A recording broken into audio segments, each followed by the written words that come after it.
I caught my husband with my son's fiancée before the wedding. I was going to confront him, but my son stopped me. He whispered, "Mom, I already knew, and it's worse than you think." Before we continue, I just want to say thank you for taking the time to hear my story. If you're comfortable, let me know where you're listening from and what time it is where you are. Now let me tell you my story. The engagement party was a masterful performance, and my husband Gideon was its star. Our sprawling garden, a space I had spent years cultivating into a sanctuary of peace and structured beauty, had been transformed into a stage for his success. Tiny, glittering lights were woven through the branches of the old oak trees like captured constellations. A string quartet played softly on the flagstone patio. Waiters in crisp white jackets moved silently through the crowd, their silver trays laden with champagne and impossibly delicate canapés. This was a celebration for our son Elias, and his fiancée Kennedy James, or Kenna, as she insisted on being called. But as I watched my husband move through the crowd, a hand on one person's shoulder, a shared booming laugh, with another, I knew who the evening was truly for. It was for Gideon. Every detail, from the vintage of the champagne to the influential guest list, was a testament to the life he had so masterfully curated, an image of immense power and effortless success. As a clinical psychologist, I have spent my life observing the subtle cracks in the human facade, the tells that betray the anxiety beneath the performance. And my own family, on this perfect evening, was a fascinating and deeply unsettling case study. Gideon was magnificent. At 60, he was more charismatic than ever, his silver-streaked hair and tailored suit radiating an authority that people found irresistible. He was an investment banker, a titan of a world I didn't fully understand, and he played the part of the benevolent patriarch to perfection. Kenna, my future daughter-in-law, was his perfect co-star. She was 27, a vision of ambitious modern beauty in a silk dress the color of champagne. A savvy social media strategist, she understood the power of image better than anyone. She clung to Elias's arm, but her eyes, I noticed, were always on Gideon, watching him, mirroring his confident smile, a student studying her master. And my son Elias, my quiet, thoughtful and observant son, he stood in the center of his own celebration, looking less like the groom-to-be and more like a polite, detached observer. He was a talented young architect, a man who built things with clean lines and solid foundations. He seemed almost out of place in this glittering, ephemeral world. His father had constructed. He smiled when he was supposed to, but his eyes held a strange, weary sadness that I couldn't quite diagnose. I saw the subtle, almost imperceptible interactions that no one else would notice. I saw the way Gideon's hand rested for a fraction of a second too long on the small of Kenna's back as he introduced her to a client. I saw the shared secret smile they exchanged over Elias's head, a smile of two co-conspirators enjoying the success of a well-executed plan. It was not the flirtation of a lecherous older man with a young woman. It was something else, a partnership, a quiet, unnerving familiarity. I dismissed it. At first, I told myself I was overanalyzing, my professional skepticism bleeding into my personal life. This was a happy occasion. My son was getting married. My husband was proud. The family was the picture of wealth, health and success. But the feeling, the cold, clinical sense of profound wrongness, lingered in the warm, champagne-scented air. The facade was perfect, but I knew, with a certainty I could not explain, that it was dangerously, terrifyingly fragile. The weeks leading up to the wedding were a flurry of activity, a crescendo of floral arrangements, seating charts and logistical chaos. I had offered to help, but Kenna had politely and firmly declined. She and Gideon, she'd explained with a bright, false smile, had everything under control. They were a team, a well-oiled machine, planning the perfect event. Elias, and by extension myself, were merely the guests of honor, not to be troubled with the details. The moment of discovery, when it came, was not a dramatic, tear-filled confrontation. It was a quiet, clinical observation, as cold and sharp as a shard of glass. It was a Tuesday afternoon, 3 weeks before the wedding. My last patient of the day had cancelled, and I came home early, a rare and welcome gift of an unscheduled afternoon. The house was silent. Maria, our housekeeper, had already left for the day. I assumed I was alone. I kicked off my heels, the familiar click on the marble entryway a satisfying sound in the stillness. I decided to take a cup of tea into the garden, to my sanctuary, the secluded pool house at the far end of the property. It was a small, elegant structure I had designed myself years ago, a place of peace and quiet reflection, surrounded by a riot of my favorite white roses and climbing jasmine. As I walked down the stone path, I heard voices. Low, murmuring tones. I slowed, not wanting to intrude if Elias and Kenna were having a private moment. I peered through the lush foliage of the wisteria that draped over the pergola, and then I saw them. Gideon and Kenna. They were standing by the edge of the pool, their backs to me. It was not a passionate, illicit embrace, the kind you see in cheap movies. It was something far more intimate, far more chilling. He was in his shirt sleeves, his tie loosened. She was in a simple summer dress. His hand was resting on her bare arm. A gesture of easy, unquestioned familiarity. Her head was tilted toward his. Their faces close together as he spoke in a low, conspiratorial murmur. I couldn't hear the words, but I could see the expressions on their faces in the reflection on the pool's still blue surface. She was not looking at him with the flirtatious gaze of a young mistress. She was looking at him with the focused, appraising look of a business partner. And he was not looking at her with lust, but with a kind of paternal, strategic approval. Then he said something that made her laugh. A low, throaty sound. She reached up and playfully swatted his shoulder. He caught her hand, and for a moment, they just stood there, his hand holding hers, and they shared a quiet, secret, and deeply triumphant smile. The betrayal was instant and absolute. It was a cold, clean, surgical strike to the heart. This was not a fleeting indiscretion. This was a long-standing, comfortable, and deeply established partnership. The secret smiles at the engagement party, the shared glances, the quiet, unnerving familiarity, it all clicked into place. My husband, the man I had shared a life with for over 30 years, was having an affair with our son's fiancée. A wave of nausea, hot and acidic, rose in my throat. I backed away slowly, my feet silent on the stone path. I did not make a sound. My clinical mind took over, a desperate defense against the overwhelming, chaotic flood of pure, raw emotion. I was no longer a wife, I was a psychologist, observing a devastating and deeply pathological family dynamic. The mirror of my perfect life had not just cracked, it had shattered. I stumbled back into the cool, silent house, my mind a white-hot storm of rage and betrayal. Every nerve in my body was screaming for a confrontation.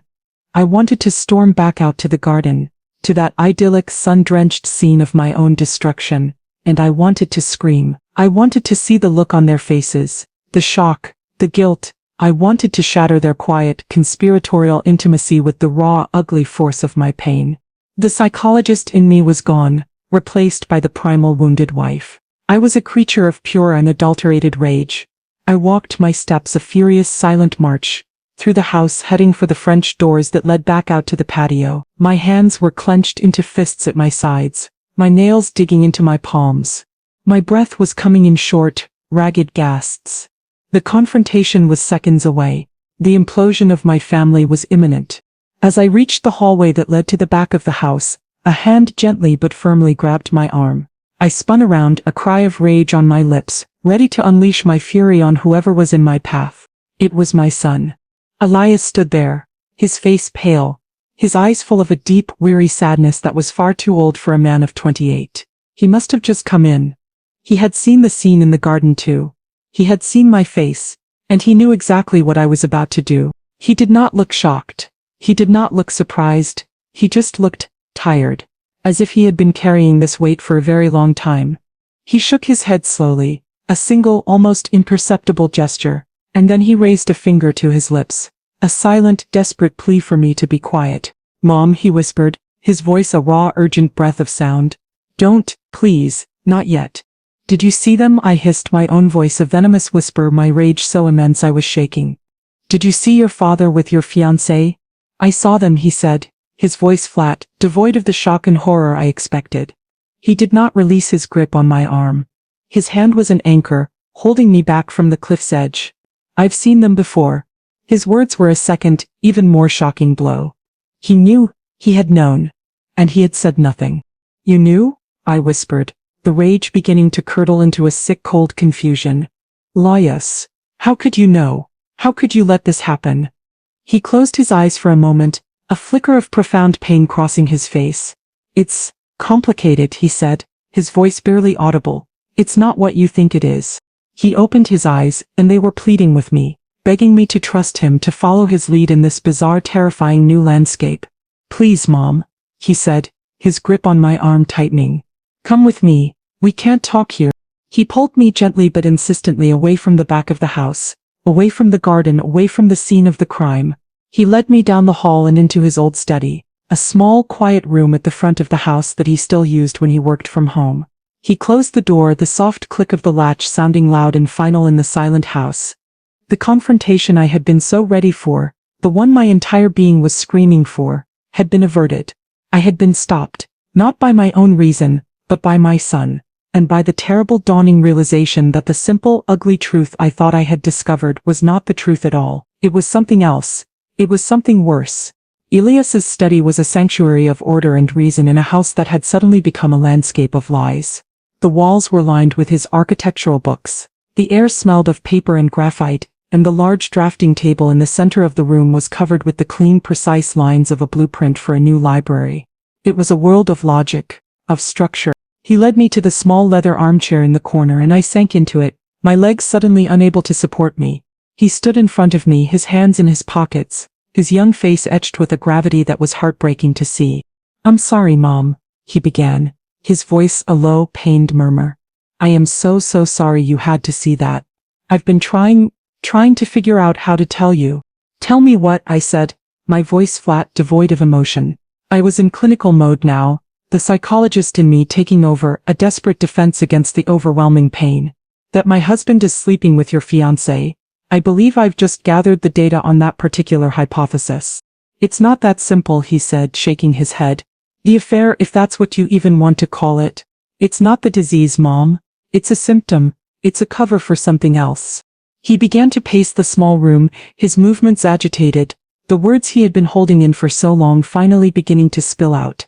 "I started to suspect something was wrong. A few months ago, little things. Dad was always on his phone, having these hushed, angry conversations. Bills started showing up, final notice warnings from creditors I'd never heard of. I saw a letter from his partners at the firm on his desk. It was about a mandatory capital call. He was supposed to put more money into the company." He stopped and looked at me, his eyes dark with a terrible certainty. "And Kenna, she wasn't acting like a woman in love. She was acting like a partner in a business deal. She was always talking about money, about the wedding, about the importance of leveraging our family's assets. She wasn't just marrying me, Mom. She was marrying the Henderson name, the Henderson wealth." The pieces were beginning to connect in my own mind. The subtle, unsettling observations I had made, the feeling of a shared secret partnership between Gideon and Kenna. "And then, I found it," he said, his voice dropping to a whisper. He went to his desk, opened his laptop, and turned the screen toward me. On it was a spreadsheet, a complex and terrifying web of numbers. He delivered the devastating lines from the title, the words that would forever alter the course of my life. "Mom, I already knew about them. It's worse than you think. And I need your help." He pointed to the screen. "Dad's not just in a little trouble," he said, his voice flat and clinical, a perfect imitation of my own professional tone. "He's ruined. Completely. His firm is on the brink of a catastrophic collapse. He's personally leveraged to the hilt, buried in millions of dollars of secret high-interest debt. The lifestyle, the cars, the club membership, it's all a house of cards, and it's about to come crashing down." "And Kenna?" I whispered, my throat suddenly dry. "Kenna knows," he said, a look of profound, bitter disgust on his face. "She's not his mistress, Mom. She's his co-conspirator, his business partner. The engagement, the wedding, it's not a marriage, it's a hostile takeover. And the company they're trying to take over," he paused, his eyes meeting mine, "is you." The information Elias had just delivered was a bomb, and its detonation sent a series of shockwaves through my entire understanding of my life. The first wave was pure gut-wrenching shock. My husband, the powerful, successful Gideon Henderson, was a fraud. The entire foundation of our life, the immense wealth and status he had so carefully cultivated, was a lie. The second wave was a cold, creeping horror. The engagement of my only son, the wedding I was about to attend, was not a celebration of love, but a meticulously planned business transaction, a hostile takeover aimed directly at me. Kenna was not just a faithless fiancée, she was a predator. But then the third wave hit, and it was one I had not expected. It was a wave of cold, clinical, and profoundly clarifying rage, The psychologist in me, the part of my mind trained to see patterns, to diagnose pathologies, to understand the intricate and often ugly machinations of the human psyche, took over. The emotional chaos receded, and I began to see my husband not as the man I had loved for 30 years, but as a case study, a classic textbook case of narcissistic personality disorder, presenting with grandiose delusions, a complete lack of empathy, and a desperate, insatiable need for external validation, or narcissistic supply. I saw it all now, with a terrifying professional clarity. His charm was not warmth, it was a tool for manipulation. His success was not a reality, it was a performance. His entire life was a carefully constructed facade, and now that facade was crumbling. He was in a state of pure narcissistic panic.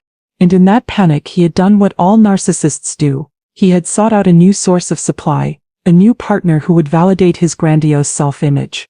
But he had also sought out a solution, a way to save himself from the consequences of his own reckless behavior. And that solution was me. I was not just his wife, I was his final untapped asset. My own fortune, which I had carefully and quietly built over 35 years of my own successful career, had always been kept separate from his. My inheritance from my parents, my business holdings, my personal investments, they were all protected in a series of trusts, a financial firewall I had built years ago, not out of a lack of trust in him, but out of a simple prudent belief in my own financial autonomy. He could not touch my money, not directly, but I realized with a sickening jolt, a son's wife, a daughter-in-law, a new member of the Henderson family, might be able to. The wedding was not just a performance. It was a legal maneuver. He and Kenna were planning to create a new family unit, and then under the guise of helping the newlyweds, they were going to come after my trusts. They were going to try to manipulate me, to guilt me, to emotionally blackmail me into investing in their future, a future that would be a front for paying off his catastrophic debts. The affair, the public display of their love, was the perfect cover. It made them a team, a couple. It made any financial transactions between them seem natural. It was a brilliant and deeply psychopathically evil plan. What do they want exactly? I asked Elias, my voice no longer the trembling whisper of a betrayed wife, but the cool, analytical tone of a doctor reviewing a patient's chart. They want you to invest in a new venture, Elias explained. A luxury real estate development. It's a shell corporation they set up 2 months ago. Kenna is a silent partner. They're going to use the wedding as a platform to announce this wonderful new opportunity and ask for your help as a wedding gift to get it off the ground. They need your capital to pay off his most urgent creditors before the whole house of cards collapses. The reassessment was complete. This was not a simple sordid story of a midlife crisis and an affair. This was a complex, calculated conspiracy to commit fraud. And my husband and my son's fiancée were its architects. The betrayal was not just emotional. It was financial, it was legal, and it was absolute. And my response, I knew, could not just be emotional. It had to be equally calculated. It had to be strategic. It had to be clinical. So what do we do? I asked Elias, my mind already shifting from diagnosis to treatment plan. The rage was still there, a cold, controlled burn, but it was now a fuel, not a fire. We confront them, we call off the wedding, we expose them. Elias shook his head, his expression grim. No, he said, his voice a low, urgent murmur. Not yet. If we do that, he'll just declare bankruptcy. The creditors will come after everything, and he'll find a way to hide his assets, to disappear.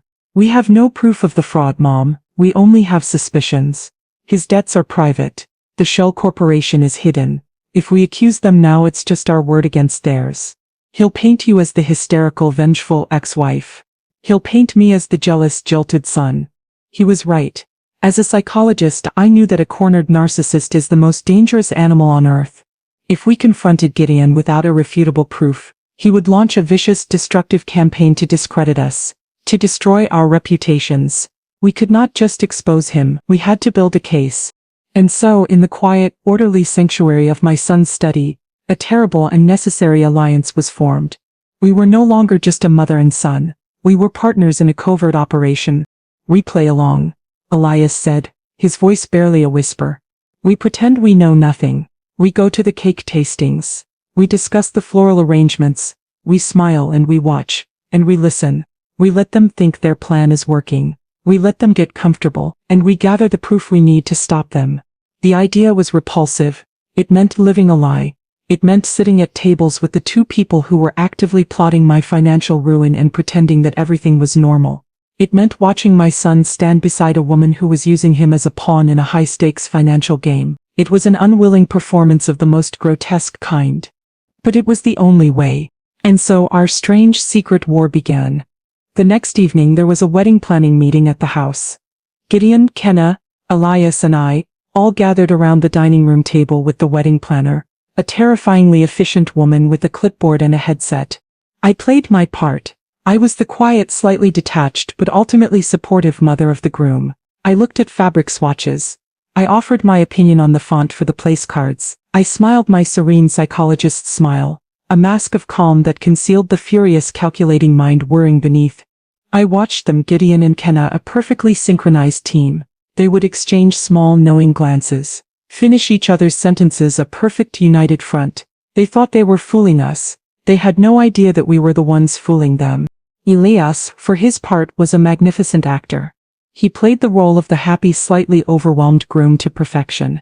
He would defer to Kenna's taste, agree with his father's suggestions, his face a mask of placid, loving compliance. But I could see in the brief fleeting moments our eyes would meet across the table, a shared secret understanding, a flash of the grim, steely resolve that now bound us together.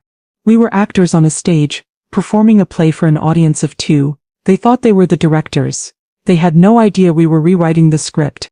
The first move came a week after our secret alliance was formed. The trap we knew was coming, and we had prepared our safes for it. Gideon, ever the master of the grand gesture, chose a Sunday brunch to make his play. He had insisted on it, a final family gathering before the pre-wedding chaos began. He was at his most charming, a benevolent patriarch presiding over his happy, successful family. He poured mimosas, he told witty anecdotes. He was the very picture of a man at the height of his powers. Kenna sat beside him, her hand resting on Elias's arm, but her eyes, I noted, were fixed on Gideon, waiting for her cue. After the plates were cleared, Gideon stood up, a champagne flute in his hand. He was not just making an announcement. He was delivering a pitch. As you all know, he began, his voice a smooth, confident baritone. This is a time of new beginnings. Not just for our beloved children, Elias and Kenna, but for the Henderson family legacy. He spoke of his desire to create something lasting, something that would not only secure the financial future of the newlyweds, but would also serve as a testament to the family's success. He was a master at weaving a narrative, at cloaking his own self-interest in the noble language of family and legacy. Then he unveiled the bait. To that end, he announced, his eyes shining with a false visionary light, I have been working on a new venture, a truly brilliant investment idea, a luxury, eco-friendly, residential development on the North Shore. Henderson Estates, I'm thinking of calling it. He painted a vivid picture of the project. Architecturally stunning homes, sustainable design, a private marina. It was a beautiful, compelling vision.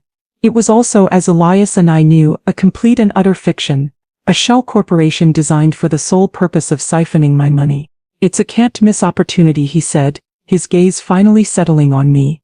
A legacy project, and I thought, what better wedding gift could we, as a family, give to Elias and Kenna than a stake in their own future? He then made his move. The project is ready to go. The land is secured, the permits are in place. All we need is the initial seed capital to get the construction off the ground. A significant initial investment. He looked directly at me, his eyes full of a warm, paternal, and deeply manipulative sincerity. Althea, my love, I was hoping you would be the one to provide it. A gift from you to the children, to secure their future. The trap was baited. It was brilliant in its cynical simplicity. He was not just asking for money, he was asking for a wedding gift.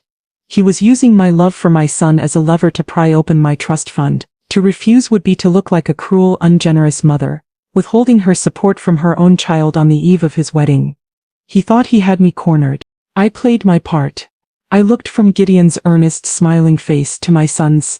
Elias met my gaze, a flicker of the actor's art in his eyes, a look of hopeful, gentle anticipation. He was playing the role of the son who desperately wanted his mother's approval, and her money. Why, Gideon, I said, my voice a perfect imitation of a slightly overwhelmed, deeply flattered wife. That sounds magnificent. Truly. But it's a lot of money. I'll need to think about it. I'll need to talk to my financial advisor. The bait was on the hook. and he in his supreme arrogance had just taken it. While I was busy playing the part of the hesitant but intrigued investor, Elias was engaged in the quiet, meticulous work of a digital archaeologist.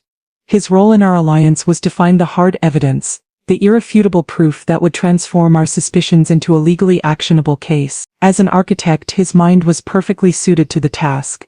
He was trained to see the hidden structures beneath the surface, to understand how things were built. And now he was applying that skill to deconstructing his father's financial house of cards. He began his investigation in the one place Gideon in his arrogance would have never thought to look: the family's shared cloud account. It was a digital attic, a place where we had for years stored shared photos, travel documents, and old forgotten files. Gideon used it, Elias knew, as a convenient, if insecure place to stash documents he needed to access from multiple devices. Elias, with his own password, had full access. He started his search not by looking for what was there but for what was missing. He went to the trash folder, and there he hit gold. Gideon, in a sloppy attempt to cover his tracks, had deleted a trove of incriminating documents, not realizing that on this particular cloud service deleted files remained recoverable for 30 days. Elias spent hours in his study, late into the night, meticulously recovering and downloading a digital trail of his father's deceit. The first things he found were the real financial statements, the ones Gideon thought were gone forever. They were a horror story of red ink and catastrophic losses. He found letters from creditors, each one more threatening than the last. He found notices of default on high-interest, unsecured loans. The picture they painted was not of a successful investment banker, but of a desperate gambler on a spectacular losing streak. Then he found the documents for the shell corporation, Henderson Estates LLC. It had been formed 2 months prior. The paperwork was all there, and listed as a silent, non-managing partner, with a 50% stake in the company, was a name that made Elias's blood run cold: Kennedy James. Kenna. It was the smoking gun, the legal link that proved her role as a co-conspirator, not just a mistress. But the most damning discovery was a series of emails between Gideon and a shady financial consultant. In the emails, Gideon, with a breathtaking, almost gleeful arrogance, laid out his entire plan.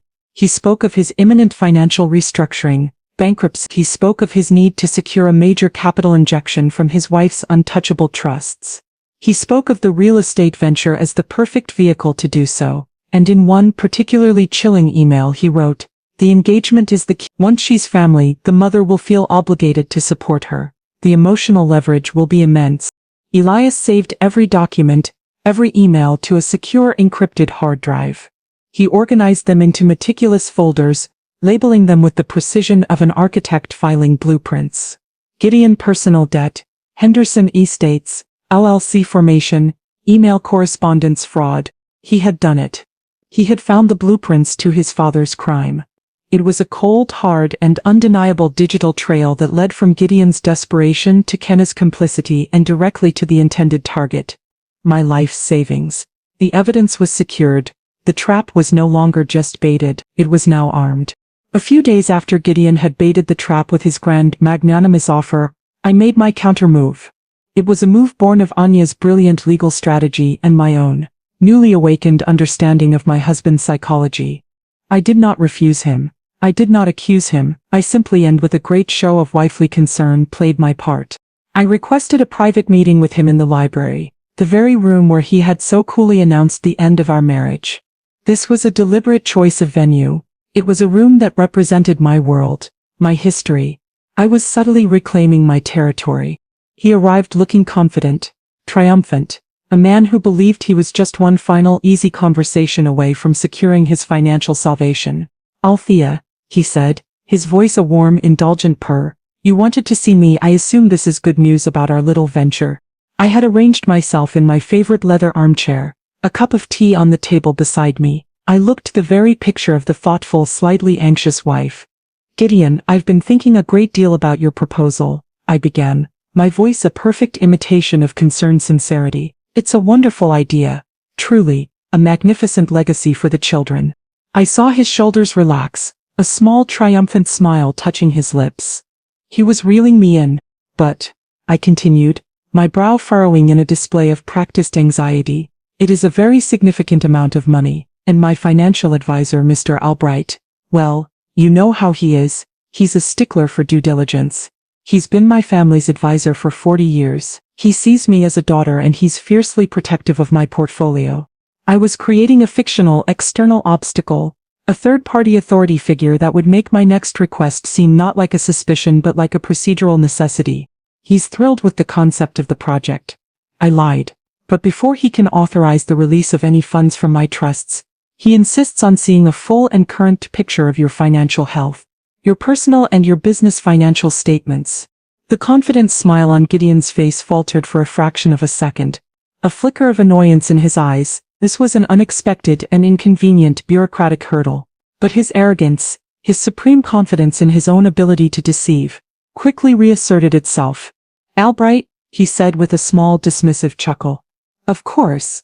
He's an old dinosaur, but I understand. Due diligence. Not a problem at all. I'll have my accountants draw up a full prospectus. The firm is having its best year on record. Albright will be more than impressed." He saw my request not as a trap but as a simple procedural hoop to jump through on his way to the prize. He was so utterly convinced of my financial naivety, and of his own brilliance that he believed he could simply manufacture a set of documents that would satisfy my dinosaur of an advisor. "Thank you, Gideon," I said, my voice full of a relieved wifely gratitude. "That would be wonderful. It would put my mind, and Mr. Albright's, completely at ease. I had played my part to perfection. I was the concerned but ultimately compliant wife. A woman who trusted her husband's business acumen but was constrained by her overzealous financial advisor.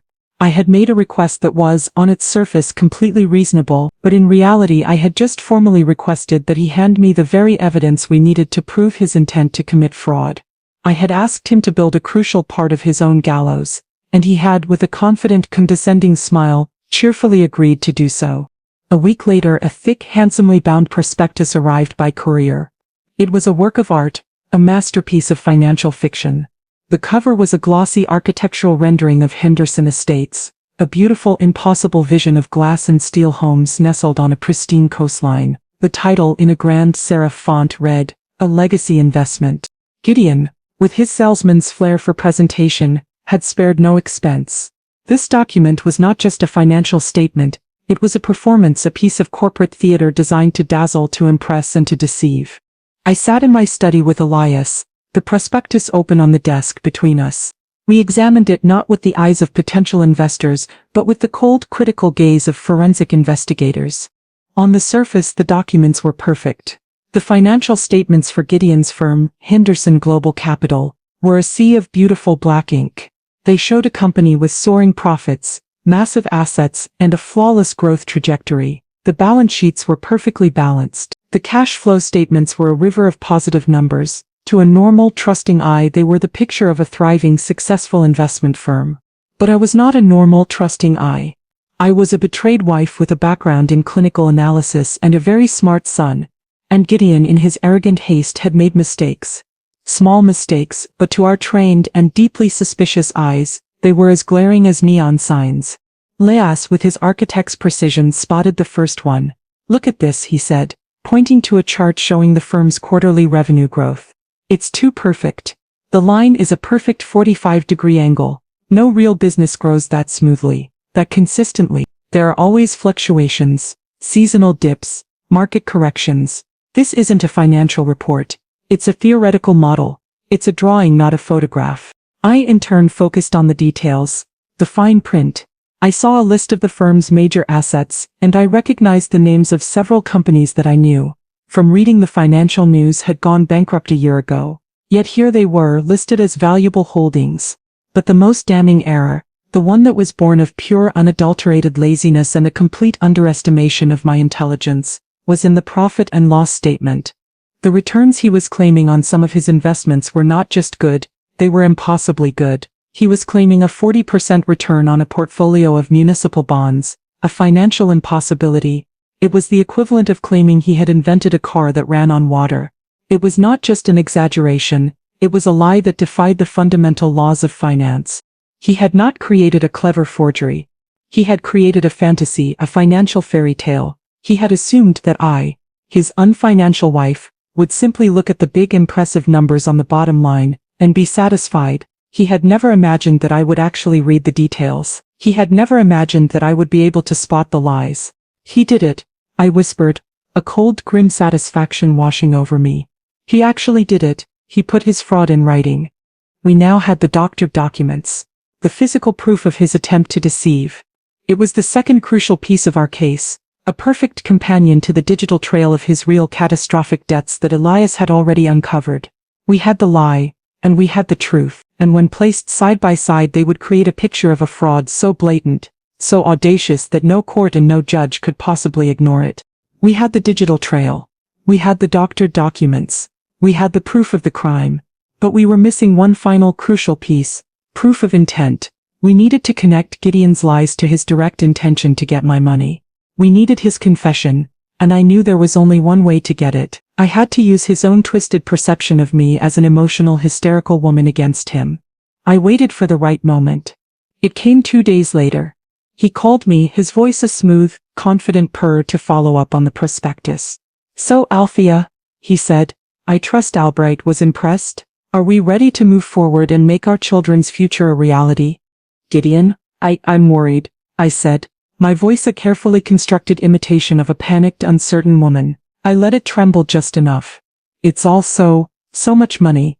And the market is so volatile. Mr. Albright is concerned. He says it's a high-risk venture.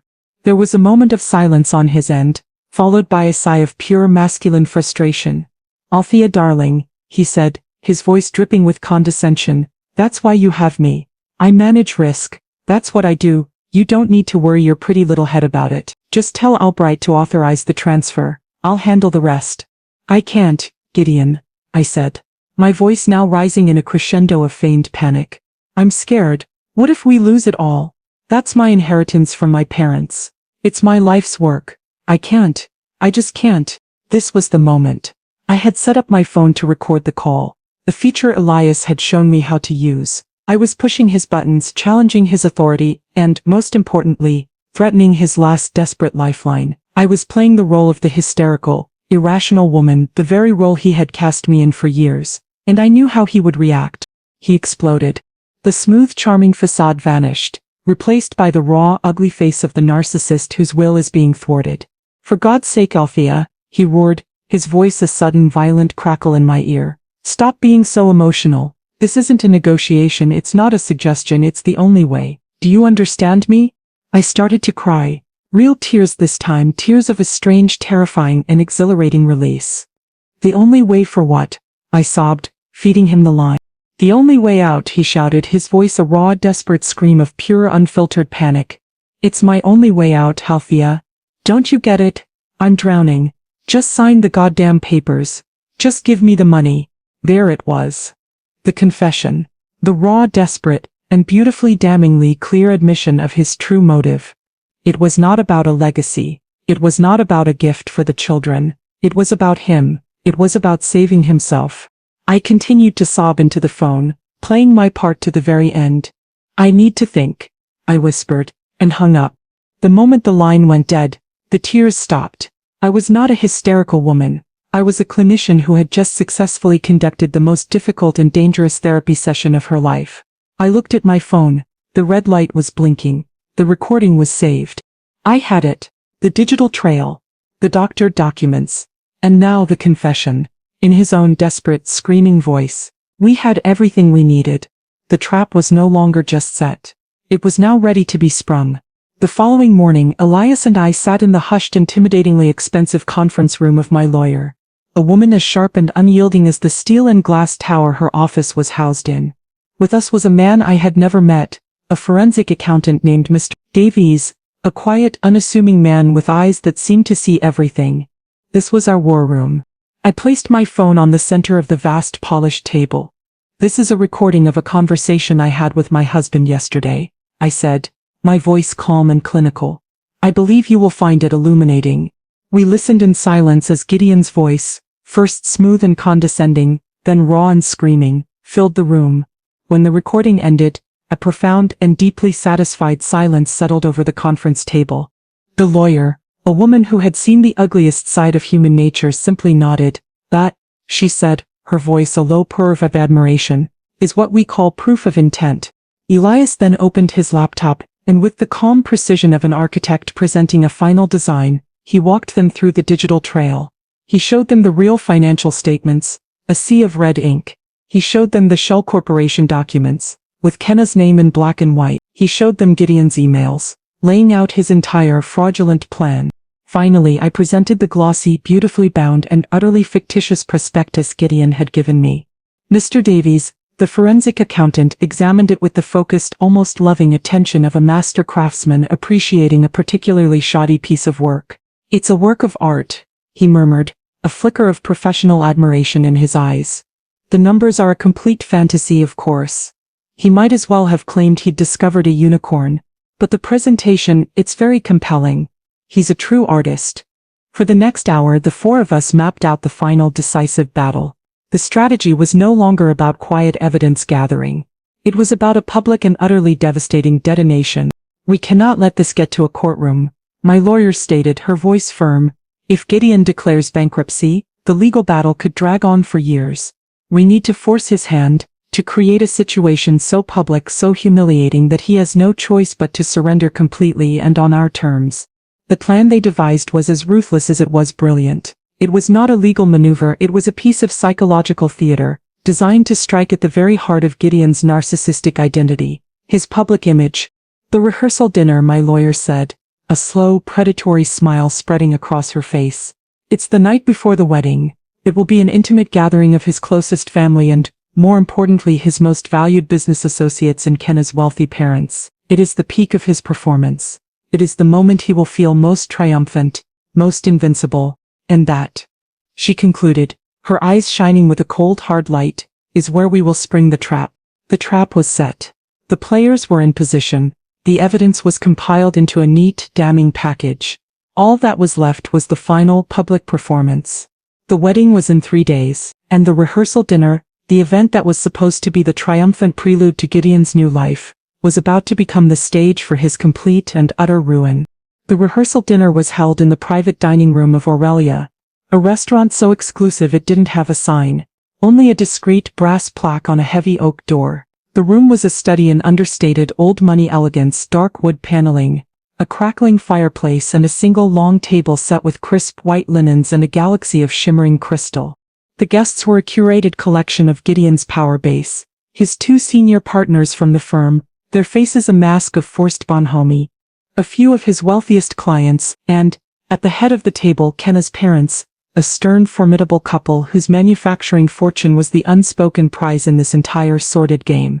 Gideon and Kenna were at the peak of their confidence, the very picture of a glamorous, powerful couple on the cusp of their brilliant future.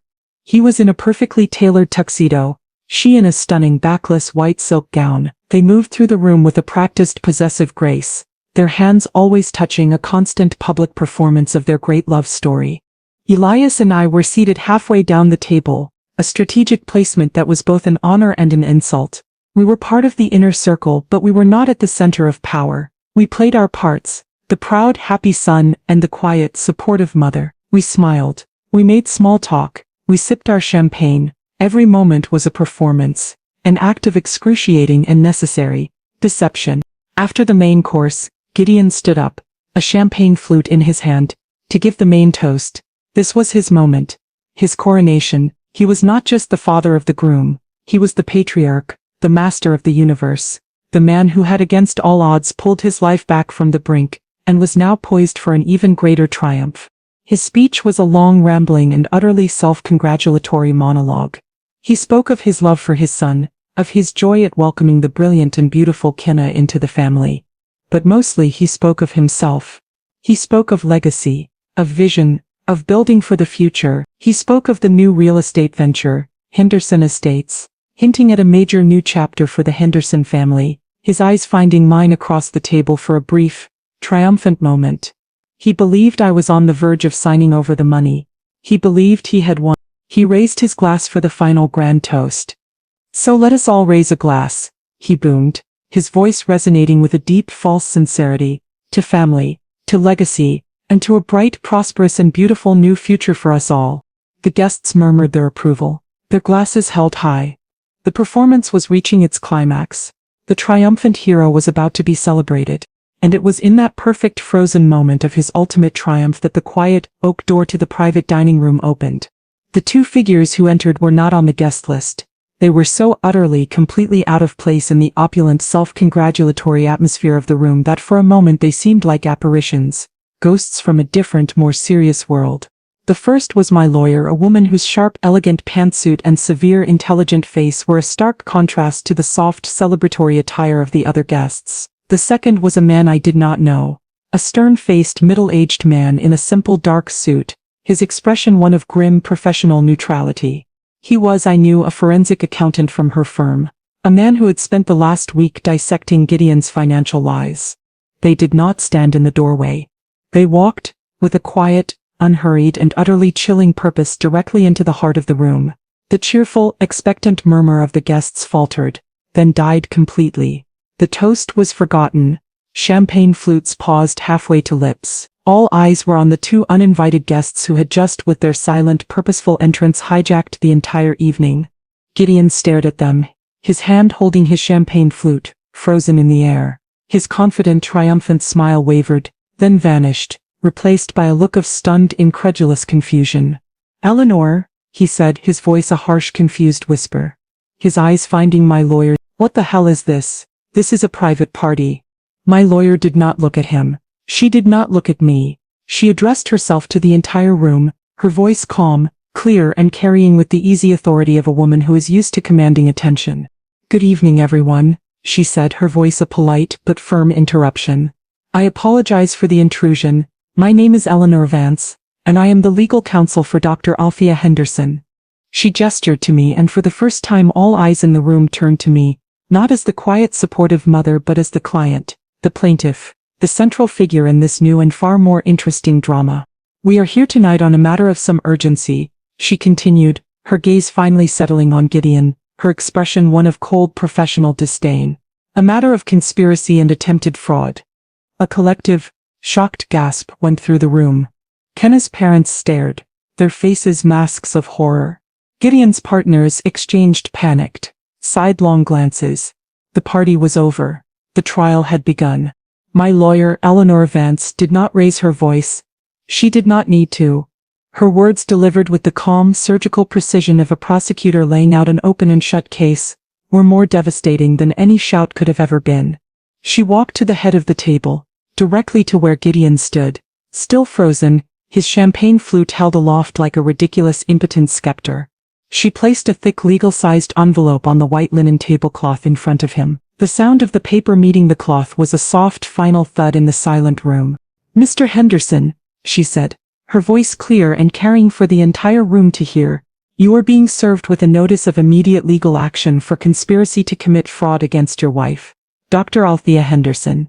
She then turned her cool, appraising gaze on Kenna, whose beautiful face had gone a pale, sickly white, and Miss James, as a documented partner in the Shell Corporation Henderson Estates LLC, "you are named as a co-conspirator in this action."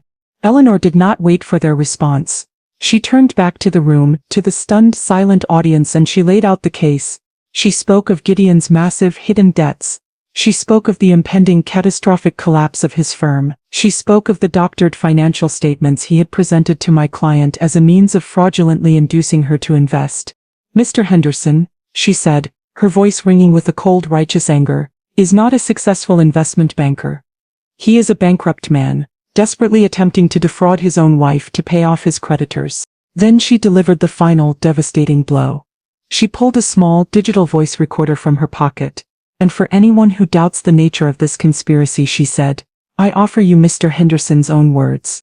She pressed a button, and Gideon's voice, raw, screaming, and utterly desperate, filled the opulent dining room. "It's my only way out. Althea, don't you get it? I'm drowning. Just sign the goddamn papers. Just give me the money." The recording ended, leaving a profound and deeply, deeply damning silence in its wake. The public reckoning was complete. Gideon's world, his carefully constructed facade of power, of success, of honor, had just been publicly and irrevocably demolished. Kenna's mother let out a small, strangled sob. Her father, a man whose face was now a mask of pure murderous rage, stood up and looked at Gideon, his daughter, and then at his wife. "We're leaving," he hissed, and the three of them swept out of the room without another word. Gideon's partners, their faces pale with the dawning horror of their own financial entanglement with a fraud, followed moments later. The beautiful, perfect party had disintegrated into a chaotic, panicked exodus. Gideon stood alone at the head of the table, the legal papers lying before him like a death certificate, his face a ruin of pure, uncomprehending shock. His performance was over, and the applause was a deafening, crushing silence. The wedding, of course, was called off. Kenna James, exposed as a co-conspirator in a sordid and now very public fraud, vanished. She packed her bags, left the apartment she shared with Elias, and disappeared from our lives as completely and as silently as a ghost. Her own family, I later heard, had disowned her, her gamble had failed, and she had lost everything. Gideon's fall was even more spectacular. Faced with the irrefutable evidence of the doctored documents, the Shell Corporation and his own recorded confession, he was ruined. His partners at the firm forced him out. His creditors, no longer held at bay by the illusion of his wealth, descended like vultures. He was facing not just financial ruin, but a potential criminal investigation for fraud. He had not just lost his wife and his money, he had lost his name, his reputation, his entire carefully constructed identity. The days that followed were a quiet, somber period of cleaning up the wreckage. There was no triumph, no celebration. We had not won in any joyful sense. We had simply survived a catastrophic and deeply personal betrayal. The final scene of this tragedy took place not in a courtroom or a restaurant, but in the quiet, sunlit space of my own home office. It was a few weeks after the disastrous rehearsal dinner. Elias and I sat across from my lawyer and my financial advisor, Mr. Albright. The table was covered with a mountain of new and far more honest paperwork. The work was not about demolition anymore. It was about rebuilding. On Eleanor Vance's advice, I was restructuring my entire financial world. I was creating a new ironclad set of trusts, designed to protect my life's work not just from a predatory husband, but from any future threat. The final document was a simple one. It amended the terms of my primary trust, the one that held the bulk of my fortune. It removed Gideon as a potential beneficiary, and it named my son Elias as the sole heir and future trustee.